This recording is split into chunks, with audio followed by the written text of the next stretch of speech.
Bonjour, aujourd'hui je vais vous présenter un kit de motorisation pour mon télescope Newton 150-750. Donc d'origine il est livré avec une monture EQ3.2 et voici le kit que je viens de recevoir par Amazon. Donc nous allons faire le déballage et le montage en live, comme ça je vais vous présenter exactement ce qu'il contient et comment il se monte. Donc une fois déballé, vous avez un petit carton.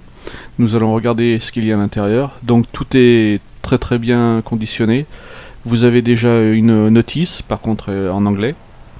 Ensuite, à l'intérieur, bien protégé par du papier bulle, vous avez la télécommande. Donc cette télécommande vous permet de pouvoir manœuvrer les différents axes en manuel ou faire un suivi en automatique. Donc là, je vous présente les différents boutons. Vous avez les câbles de raccordement au moteur. Ensuite, dans ce pack, nous allons trouver, donc je déballe devant vous, voilà le boîtier pour les piles. Donc si vous faites une sortie à l'extérieur et que vous n'avez pas d'alimentation, vous avez un petit boîtier pile. Il faut mettre 4 piles LR20 et vous avez le petit embout standard. Et là, nous avons le premier moteur. Donc le moteur avec un engrenage, vous avez la patte de fixation en haut.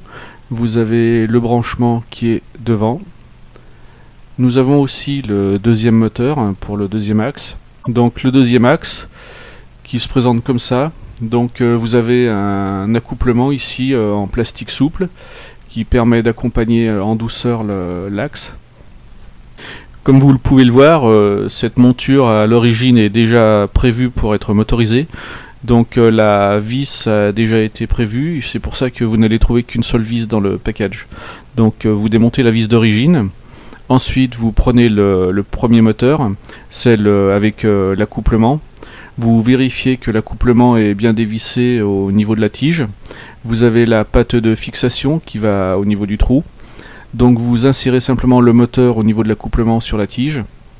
Vous le mettez en place, ensuite il ne vous reste plus qu'à mettre la vis pour la patte de fixation. Vous serrez fermement la patte de fixation pour être sûr que votre moteur ne bouge pas. Par contre au niveau de l'accouplement vous serrez modérément, ça reste du plastique donc ne serrez pas non plus comme une brute si vous ne voulez pas tout casser. De toute manière l'accouplement va avoir un certain jeu pour justement accompagner en douceur et éviter qu'il n'y ait la moindre casse. Donc vérifiez que tout soit bien serré. Et là le montage de votre premier moteur est terminé. Donc comme vous pouvez voir, le montage est relativement simple et vous pouvez motoriser ce télescope facilement. Voilà, une fois que le premier est en place, vérifiez bien la fixation. Maintenant nous allons passer au deuxième moteur. Là vous vérifiez quand même que l'accouplement soit bien serré, donc un petit coup de clé Allen sans trop forcer. Voilà. Hop, on ajuste juste comme il faut, on vérifie que le deuxième côté soit bien fixé. Vous vérifiez que votre moteur ne bouge plus.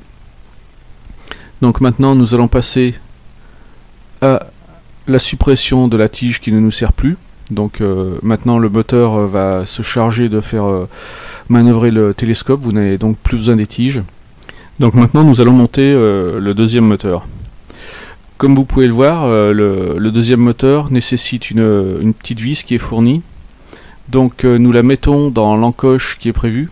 Donc là vous êtes obligé d'enlever le tube du télescope de la monture. Vous fixez la vis mais sans trop serrer car il va y avoir un ajustement à faire au niveau des engrenages. Maintenant que vous avez mis votre moteur, vous prenez le petit engrenage et vous le faites coïncider pile en face. Donc vous le mettez sur la tige.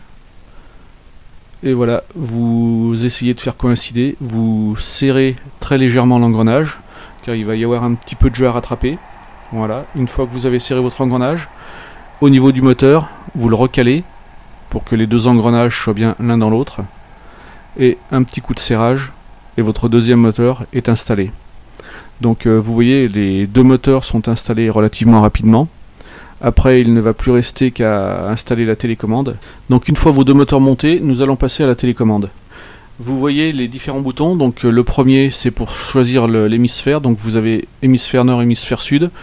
Vous avez aussi la vitesse de rotation, donc x8, x4, x2.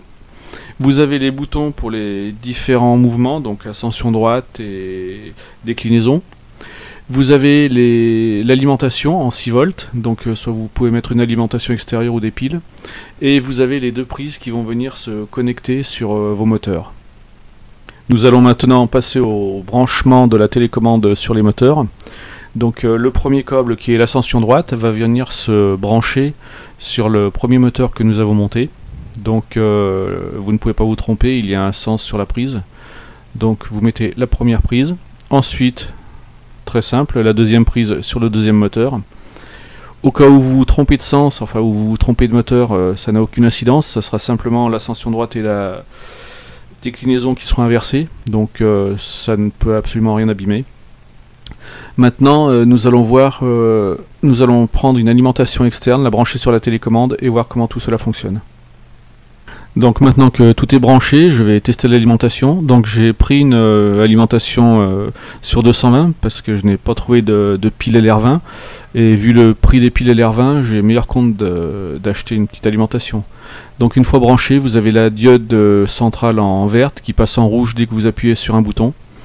Si jamais la diode rouge du centre se met à clignoter, cela indique simplement que soit vos piles sont mortes, soit votre alimentation ne débite pas assez d'ampérage. Donc bien vérifier ça. Donc je viens de remonter le télescope sur sa monture et maintenant je vais procéder aux essais. Donc lorsque j'appuie sur la télécommande, le télescope a un léger mouvement et de droite à gauche. J'appuie sur l'autre bouton. Oui, le télescope bouge bien, donc là la motorisation est toute opérationnelle. Voilà. J'espère que cette vidéo vous aura plu. Si c'est le cas, n'hésitez pas à laisser un pouce en l'air et bien sûr à vous abonner à ma chaîne. A très bientôt.